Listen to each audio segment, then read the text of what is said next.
The question, why is Reiki so popular and other forms of energy healing are not? I believe, like anything else, it's because of marketing. All energy healing is basically the same.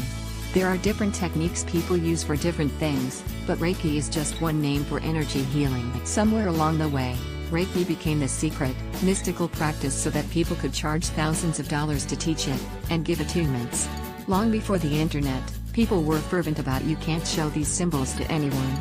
You get them when you're attuned, you can't share them with anyone, and you can't practice this if you're not attuned.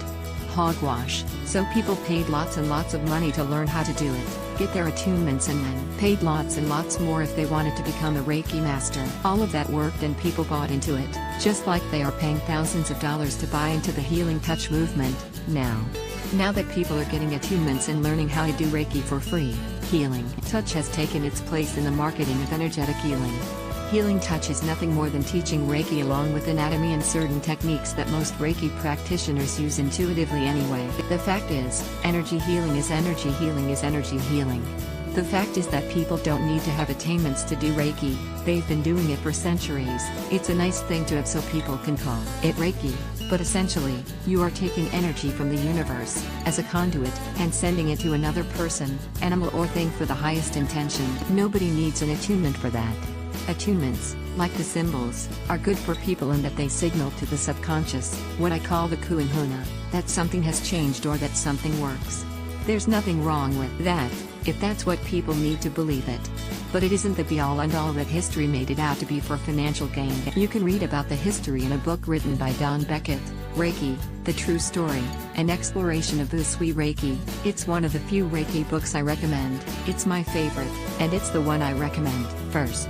You can find it on my recommendation page, Reiki and Energy Healing. It no doubt, for these reasons, is the most well-known form of energy healing. In fact, that's why many times, when I first talk to client, I just call my sessions Reiki, because many people know what it is. Not so many people know what Kahi Louisiana Ekia and Dream Healing are. I have to explain to people that my personal sessions are only half Reiki, and the rest, these other techniques. I use all techniques for different purposes, but that is probably another reason that Reiki got marketed as it did, because it's easy to learn and a very good general, all-around energy healing technique. I look at Reiki as just one technique of many. It's sort of the aspirin of the energetic healing world.